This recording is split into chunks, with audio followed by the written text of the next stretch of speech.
Good evening, everyone. Welcome to DidsburyFM, Didsbury Fabulous Mums and Dads. My name is Sally Stanley Jones. I'm founder of DidsburyFM, and I have a host of team members, some of whom I'm missing this evening. And I just want to welcome everybody. If you haven't been before, welcome. This is an opportunity for us to connect with our communities. And we've got three fantastic speakers this evening. The first of whom is Councillor Andrew Simcock, who is giving up his time this evening to tell us all about himself and the Pankhurst statute. Andrew has also kindly agreed, although I told him not to do this, but happy to answer questions at the end about anything. Are you still happy with that, Andrew? Well, quite frankly, I'd rather answer questions all the way through, which might be more interesting. Yes. Rather than me making a speech or something, I'd rather answer questions. Absolutely. I'm in your hands. Great. So I'm going to start by asking Andrew some questions, and then at the end of which I want everybody else to think about questions that they want to ask him from the top. After that, we'll have a short break, and then we'll have our next speaker, who is Rosemary Kay, a screenwriter. Rosemary's in the audience with us this evening. After Rosemary, we've got Emily Fuller, who is a TV producer and made Trust Me, which is a BBC TV programme, amongst our many talents. So we look forward to hearing from all of those speakers. We're running a bit late this evening, so if people need to go, just let me know. There is a register coming round for you to register, so we've got your emails, we can keep you up to date. Tonight's charity is going to be We Stand Together, but City Council very kindly giving us some money for We Stand Together because we are bringing our community, South Manchester, together. This is what some of these things are on your tables. And also Andrew has brought kindly the Didsbury map with him, which we'll talk about I think in a moment, and the Didsbury Beer Festival, which my husband will be especially proud of being behind of it. So we've got a lot on tonight, so I think it'll be useful to make a start. Andrew, welcome. Can you tell us, firstly, you're a councillor. For our younger audiences, can you just tell us what is a councillor and what's different to councillor than a member of parliament? Okay, yeah. Well, that's a very interesting question because I get that quite a lot. So, councillors, there were 96 local councillors in Manchester, divided into 32 different wards around the city. So I'm a councillor for Didsbury East, which is the other side of Wilmslow Road from here, all the way down to Christie Hospital at one end and the River Mersey at the other, and all the way to the Stockport boundary. Oh, right. So I was talking over there to somebody from Heaton Mersey earlier, and they're on the other side of me, and then there's some people here from Didsbury West, which is this side of me. So it's a fairly small area, but there are 3 councillors representing Didsbury East on the City Council. To give you some idea of perspective, there are 11,000 voters in that area. So 5,500 properties, 11,000 voters, and the Member of Parliament, Jeff Smith, who obviously got re-elected in May with a massively increased majority, almost 30,000. His constituency consists of 7 of those wards put together. So you've got Didsbury East, Didsbury West, Burnage, Oldmoat, Withington, Chiltern Park and Chiltern. Add them all together, you've got the Manchester Withington constituency. Yeah. And Jeff represents, that's one of the 5 parliamentary constituencies in Manchester. Right. Wow, interesting. So how did you become a councillor? I joined the Labour Party in Manchester when, for those of you with a long memory, I was the treasurer of the Save Withington Hospital campaign, which feels like ancient history now. That was back in the late 1980s. And through that I met a lot of local Labour Party people, and I just thought, they seem to be a good group of people to be associated with. So I joined the Labour Party and then stood for the council. I've got to say, I've lost far more elections than I've ever won. So I stood in 1994 in Withington and lost. I stood in 95 in Withington and won that there was a recount, very exciting. I won by 56 votes. Then got turfed out again in 1999. And then I stood again in 2004 and lost, 2007 and lost, 2009 lost, 2010 lost. Then 2011, there was a change of government. The Conservatives came into power with the Liberal Democrats, and immediately the mood changed. And in my experience, in local politics, people tend to vote for the reverse in local politics of what the actual national government is. So with the Tory Lib Dem government, having lost heavily in 2010, I suddenly won quite convincingly in 2011. Wow. They got re-elected in last year, 2015. So I've just celebrated, somewhat to my surprise, 10 years as a councillor in Manchester, representing fairly, from the Labour Party point of view, fairly marginal wards. Wow. So, Wow. so I do feel that's quite an achievement. It is, absolutely. Yeah. Congratulations. Thank you. Congratulations. Mm. Andrew, I wanted to know, actually, also, I think our audience would be keen to find out, how you got into politics. I know your grandfather, and now you brought this wonderful picture. Yeah, well, Can I pass it to you? just pass it over to look at it. Yeah. So I'm from a fairly political family. You won't be able to have a closer look at it later, but what you've got here, for those who can see this, is there's a guy here sitting on a bike. He's actually, when you get really close up to it, he's got a cigarette in his hand. This is my grandfather. He was a candidate in the 1945 general election for Labour, in a virtually unwinnable seat for Labour. It was a strong Tory seat, the Stone in Staffordshire. And the chap standing next to him is my father. He's got his army demob stuff in, so he's just left the army after the Second World War, and they're about to go canvassing, and you'll see behind them there are a whole load of women, mainly with hats on, all looking very enthusiastic. And my grandfather he'd stood in the same constituency in 1931 and 1935, and then again in 1945, losing every time. So there's a bit of a family history there. So that really, I suppose, I've always had an interest in politics. My first time I ever voted, actually, I thought it was always like this. I was turned 18 in 1973, and I voted for the first time in 1974. Wow. And then I voted again in 1974 because there were two elections. And I voted again in 1975 in the first European referendum. And I was thinking, well, is life always like this? Is it constant rounds of elections? Obviously, it calmed down a bit. So. Yeah, I think we feel like that this year. Absolutely, yeah. Amazing. And so, just in terms of the highs and lows, if you like, of your career in this area, I mean, what does your job involve? I think some of us know more than others. On an average daily basis or monthly basis, what sort of things do you get involved in? Yeah. So, I should say first of all, I'd be interested to know if I've actually got some constituents here. I know that Louise is here somewhere. Yeah. So she's a constituent. Anyone who lives on Atwood Road? Yeah. Yes. You're constituents of mine. So. Yes, I think I am too. You are. Yes. Yeah. Yes, you are. Yeah. I don't think I have bothered you about it. No, well, that time will come. So essentially, really, there's a sharp distinction between the stuff that Jeff Smith, the MP, would get involved with. So, for example, his inbox is full of immigration cases, people with problems with benefits, and really all the really hard to do stuff, where his team of people working in the office with him are tirelessly helping him to resolve those issues. Yeah. So I don't have the luxury of anybody working as a sort of support worker or anything like that, but I get all the issues about local issues that come along. Yeah. So, for example, at the moment, one of the big issues, which is proving very hard to do anything about, is there's a lot of antisocial behaviour happening in Didsbury. Yes.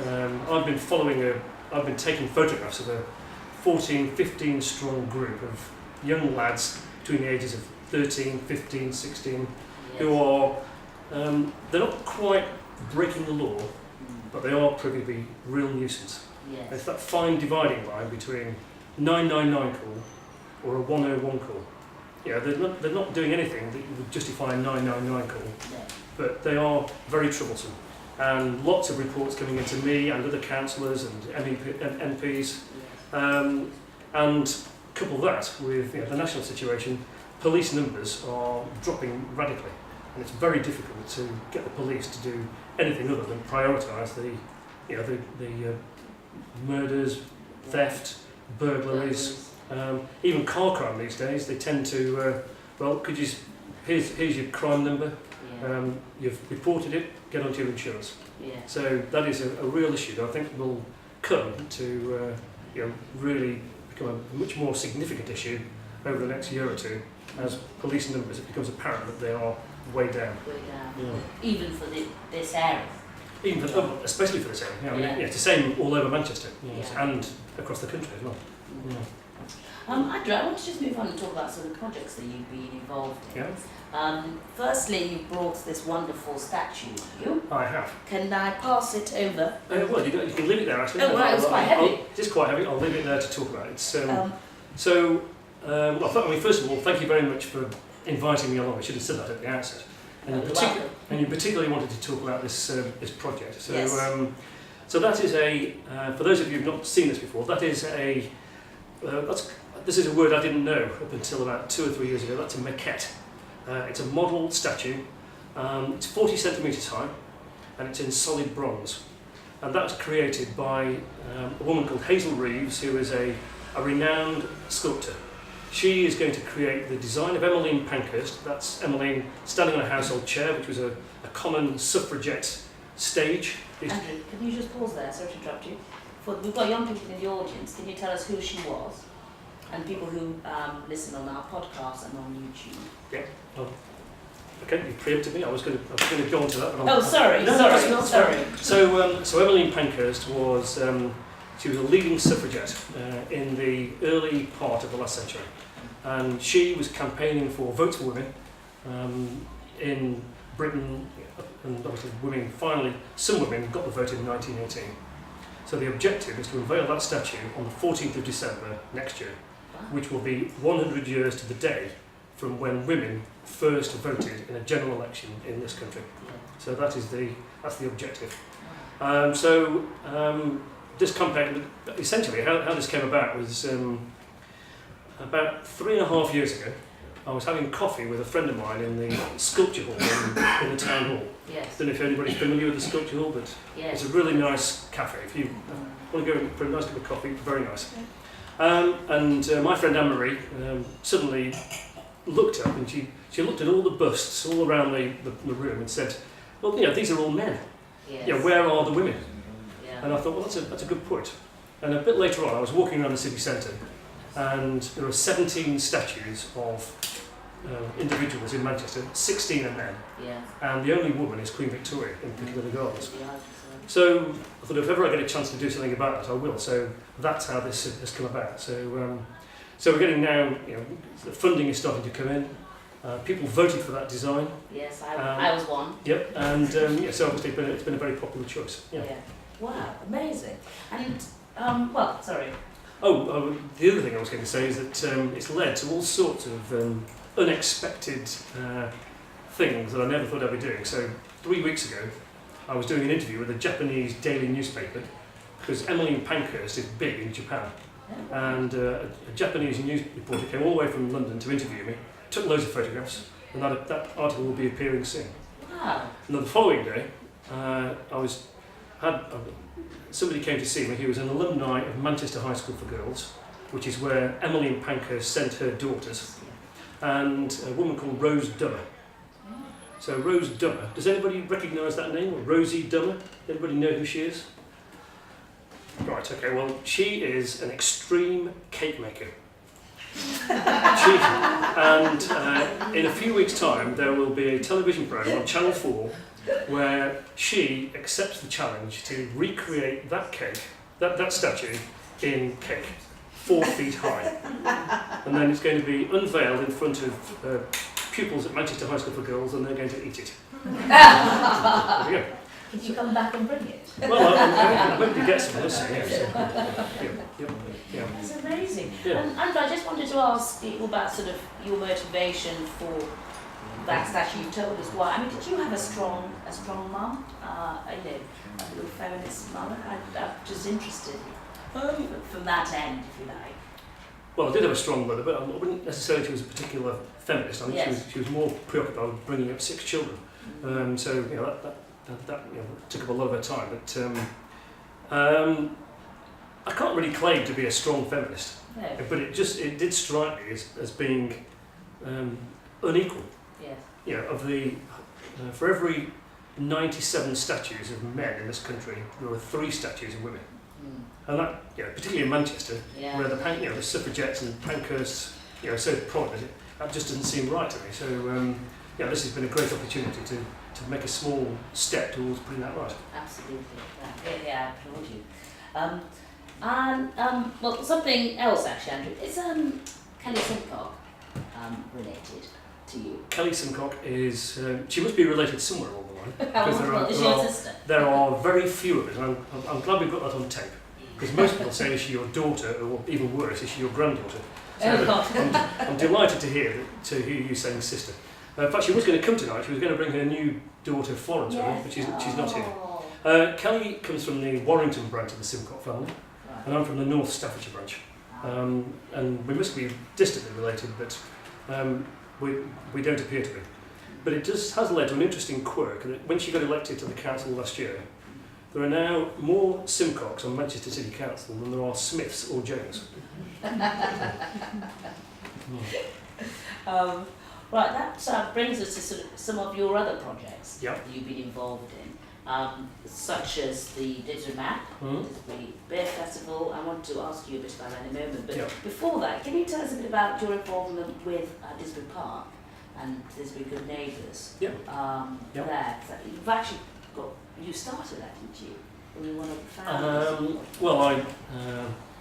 I was the original chair of the Friends of Didsbury Park. So that's now been going for 14 years. And recently it's had a tremendous boost because several people have moved into the area who love working in the park and have actually racked it between them in the last 2 years. 6,000 hours of volunteer time. Wow. Doing so much work in the park.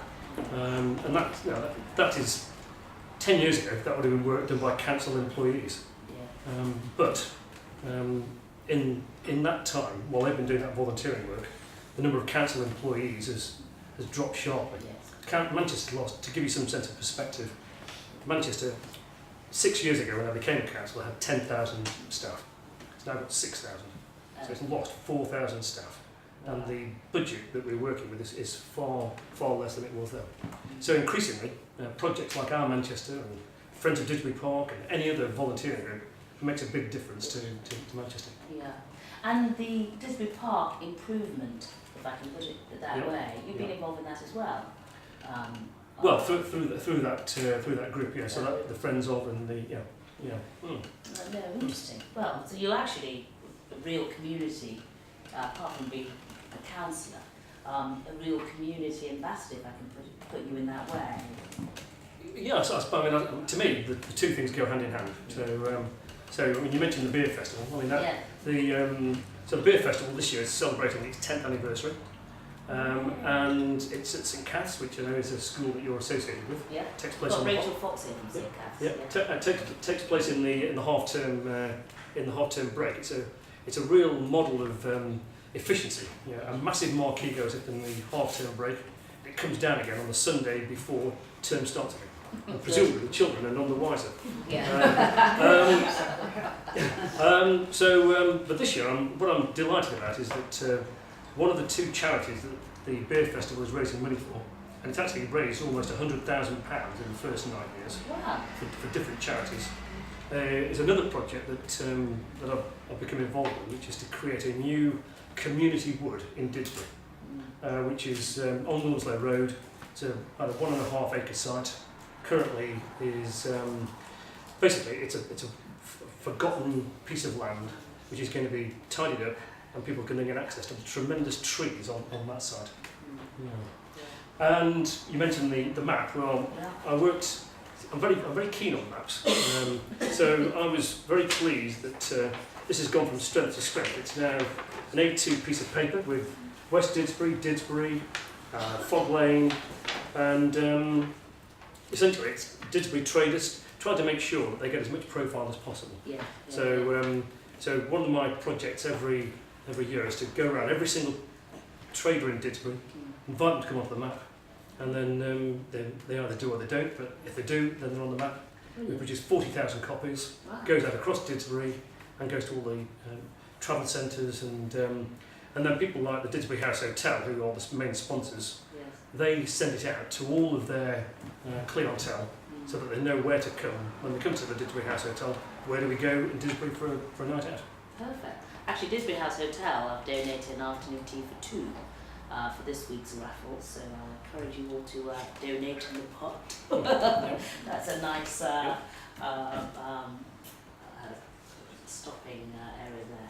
And Andrew, I think your lead for the new Beaver Road site, there's a school, that's been one of your projects, if you like. It has. So when I first got, well, when I first got elected in 2011 in Didsbury, I was aware that sadly Manchester Metropolitan University were vacating that site, which is a real, it's a real blow to Didsbury, I think.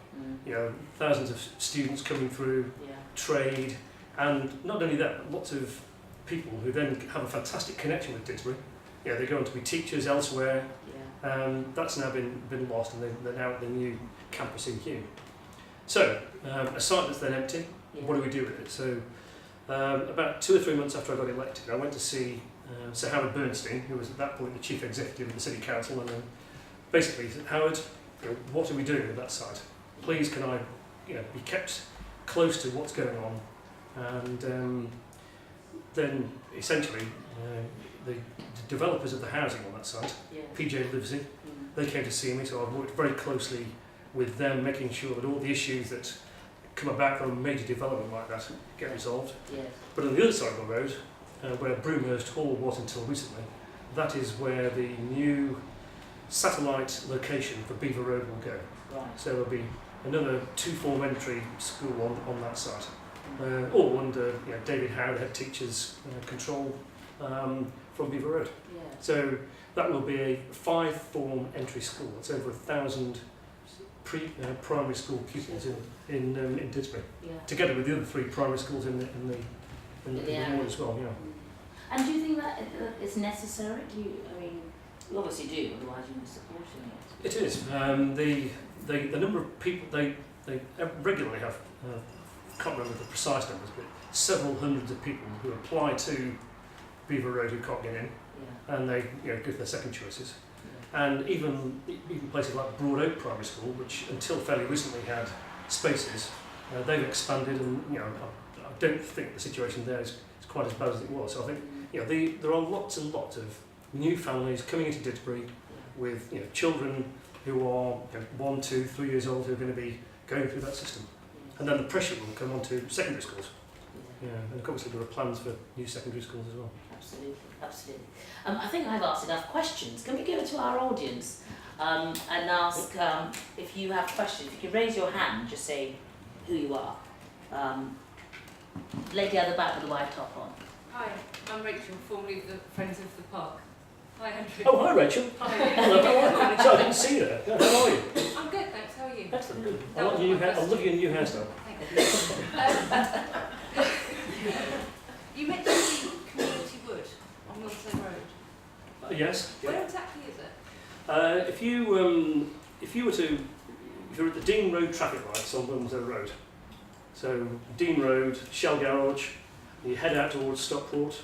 As you go down the road, you come to the Barlow Medical Centre, and then you've got the vacant space where the Broomhurst Hall, where the primary school's going to go, and immediately next to that is a piece of woodland with a rather broken down fence, and that's the site. So even as late as the 1950s, there was a house on that site called Thornbank, and it had beautifully laid out. So, I think it's technical. oh, it's technical. So it had a beautiful house on there called Thornbank, with beautifully laid out gardens, which was all the fashion in the late 19th century and the Edwardian era. And then the house just, the site was acquired by the City Council, but there were so many protective covenants on the site, they never developed it as part of the MMU development then. And so for 50 years it's become more and more overgrown. And when you go onto the site, you see evidence of all sorts of roof sleeping and campfires, etc. So it's just an area that needs to be, I think, tidied up and made more accessible, because there are some magnificent trees on the site. Thank you. Okay. Normally at this point, people will start raising issues about car parking, bins. Yeah. First question, where's the statue going to be? The statue, thank you for asking, I should have mentioned that. It's going to be in St Peter's Square. Oh. So if you, across the square from the Town Hall and the Town Hall extension, you've got the new number 1 St Peter's Square building, Yeah. and then the newly opened number 2 St Peter's Square, and it's going to be between the two. There's a very precise location where it's not above any underground sewers or electricity pipes. It doesn't interfere with the entrances to the 2 buildings either side, and it's just a really nice location. And I think it'll be surrounded by a white Portland stone meeting circle, so people can sit. It'll be wide enough for wheelchair access. Wheelchairs can get right up to it, and the statue itself will be 1.4 times real life. So Emmeline Pankhurst was 5 feet tall. So the statue will be about 7 feet. The chair itself will be 3 or 4 feet. So the whole thing will be about 11 feet tall. So her brief, Hazel Reeves' brief, was to create something that was accessible in the sense of it looking like Emmeline Pankhurst, and accessible in the sense that people can get it close and touch it. And we do want people to touch it, but there is also always the ongoing question of maintenance. And one of the things I learned from all the sculptors I was talking to who were interested in the project is that any damage, any vandalism occurs in the first week or so of the statue going up. So there's a budget there to repair that, and when you touch, if enough people touch it, it starts to get a very greenish sort of hue. So it needs to be redressed every year as well.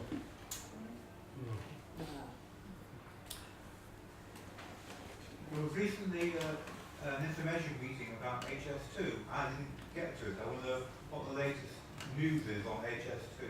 Oh, good question. Yeah, so HS2 goes right underneath this site, comes down Palatine Road, and then it was all set to go under the new proton beam therapy at Christie Hospital.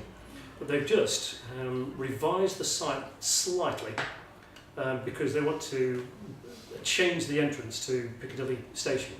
So now, instead of going under the proton beam therapy unit, it goes under what many people will know as the old Golden Lion site, where there's a car park there. Yeah. So it goes under there, and on that site there's going to be a ventilation shaft and access for emergency crews to be able to get down into the tunnels, which means that that's an unexpected issue, because parking in that area is very valuable, and it's going to create another issue about where do we put those cars when the ventilation shaft's there. Having said that, I'm confident that construction work is at least 5 years away, possibly 10 years away. So we'll see what happens in the future. Do you have any more questions? Lady with the glasses. Hi, Louise. Hi, Louise. Hi. I just wondered if you could tell us a bit about the Poppy project. Oh yes, thank you. So last week I went on a walk in Didsbury from the end of the Sandhurst Road. For those of you who know where Didsbury Park is, if you go down the path that leads down to School Lane, the plan is to celebrate the 100th anniversary of the end of the war, the First World War, by creating a poppy parade 2 metres wide on either side of that path from School Lane right down to Didsbury Park. It'll be a good opportunity to tidy up some of the undergrowth there. People take their dogs there, and there's a lot of dog mess, etc., things like that. And I think it will be a spectacular parade of poppies, which should all going according to plan, should come out in the summer of next year. So I've learned a lot about poppies actually in the last few days, because I didn't realise just how flimsy poppy seeds are, and you just cast them and they sow. Wow. And yeah, so there we go. Amazing. And how do people get involved in that project? I know there's a meeting tomorrow night. There's a meeting tomorrow night at 7:30 at the Didsbury Good Neighbours in Didsbury Park. So if you're interested, please do come along. We're going to be talking about the plan and how we're going to put it into practice. Wonderful. Yeah. Wonderful. Wonderful. Have we got some more questions? Okay. Well, can we thank Andrew in the usual way? I think Andrew's going to be around for a short while for people to ask him informal questions, if you like. and network. But thank you so much, Andrew. I think we could have you all night, actually, but we can't. Thanks very much. Thank you very much.